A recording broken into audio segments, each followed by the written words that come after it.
The second season's third episode, The Final Guy on Earth, starts with funeral for Gordon. Who is Gordon, you ask? He's the bourgeois Patrick character portrayed by Will Ferrell. Was shocked into cardiac arrest. Toward the conclusion of the most recent episode, he hardly spoke at all. Moreover, it is a reality that girls' lovers. Everything is rendered much stranger when that he was a grumpy drunk. During the funeral for Newfield, a misogynist reads a poem while loudly pondering Carol. Whether or if the guys she murdered Will Clunes, Todd Whibley, and Paradise. Carol's sweet title sequence, his farewells, shocked the selected group at the finishing the previous episode by sprinting up and yelling boo at an entryway. Genuinely alarmed another newcomer who only displayed a few minutes to live. She is en route to the burial of a man whose death she was unaware of. She's somewhat to blame for it being a horrible thing. Carol and Gordon had a great day because of Carol's guilt feels compelled to.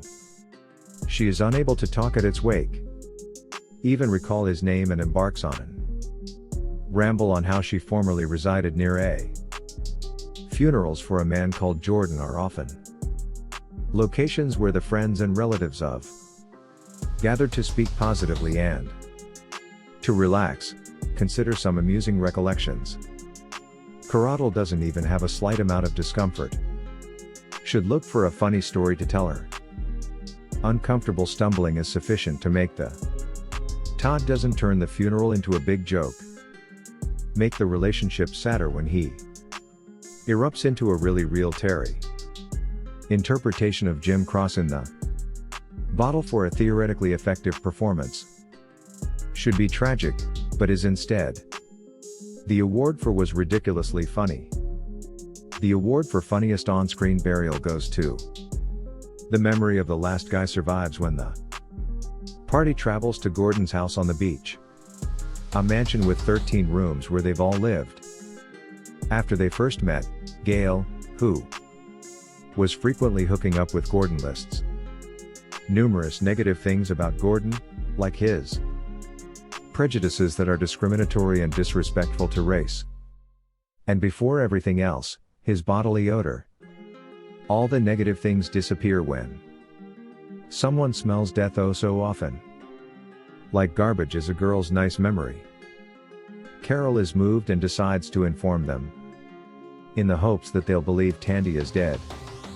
Start remembering all those pleasant moments. Just in time for Tawny to arrive with him.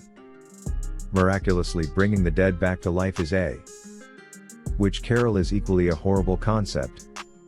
She denies and goes back to the RV to inform. They monitored the news and requested that never forget the deceased with affection, her major. Michael Jackson is an obvious example. Candy isn't quite the cause of his death. Will have the impact Carol anticipates it to have. Follow the recap for all the females with joining new Phil in our channel. Carol is not present and has begun dating Erica, who immediately declares her authority over him. Carol doesn't appear to give it much thought. Is mostly focused on preparing Phil's magnificent resuscitation. She only needs to persuade the other colonists. People continue to refer to him as Tandy. He was genuinely a decent person. Newfield is trying to return in the meantime.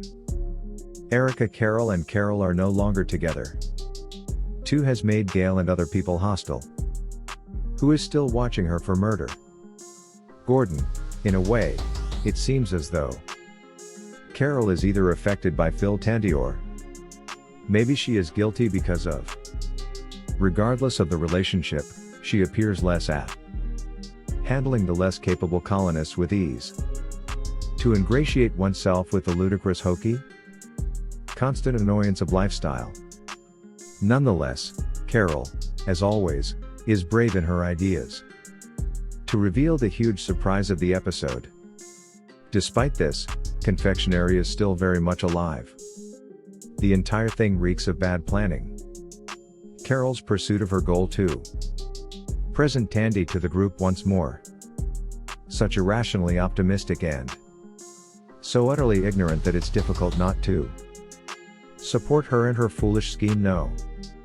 Despite how ridiculous it seems, it's also good to witness a Tandy supporter notwithstanding anything he accomplished while exhausted. Carol from World of Last Man is an upbeat, a clever illustration of forgiveness, and the clever side becomes prominent when she recounts Todd and Melissa's bravery, Tandy's dying narrative by stealing them via a journey shown in drawings. She told a story while performing a handstand when she fell while hiking the Grand Canyon. This is when Tandy acted quickly and stopped her before she fell off the aging himself, crumbling to death. Carol's assurances don't seem to calm Melissa. Efforts to sell it, even going so far as to a simulation of Andy's yell of protest. He fell, his regrets reverberating, and Todd but does so because he is thinking, Gordon, now is an excellent time to go back. Gail was listening throughout when of Gordon's numerous flaws, it seems like everyone had concurred that Gordon was still quite a huge man. Everybody is mourning him as they would if a likable someone like Todd passed away. This would make sense if they didn't have such a strong dislike for Tandy, so they may use threats against him. Dead, but Gordon is a jerk. It feels unjust to be a hero in gleaming armor. Guys, that section isn't really clear. However, it's possible that was done on purpose. A technique to demonstrate the annoyance this group may be, and perhaps Gordon wasn't such a big deal. In any case, the girl feels dejected and carving Gordon's memorial to honor her loss. The name in the sand is a method of. Carol notices her practicing spiritual healing. This and right away acquires another fantastic. She'll act similarly, with the exception of Tandy. She manages to procure an extravagant. Phil was dressed entirely in black, and her stunning performance before getting. Phil interrupts her and informs her that he split from Erica and wants to date.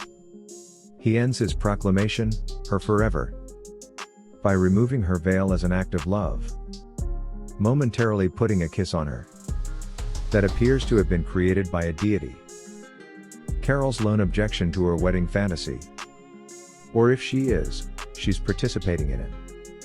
She does a great job concealing it and yanks the veil covering her face, she asserts, running back to the RV after forgetting sunscreen to inform Tawny that the time has come for him too.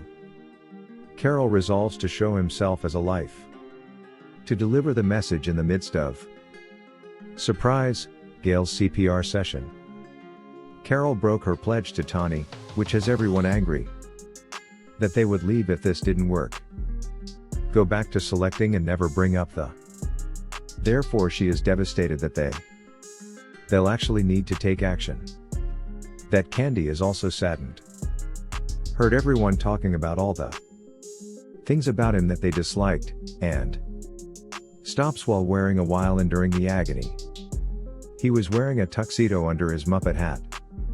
While the staff is not in the wrong for resent Tandy, it's still difficult to see him acknowledge all of his errors and new hatred they harbor for him.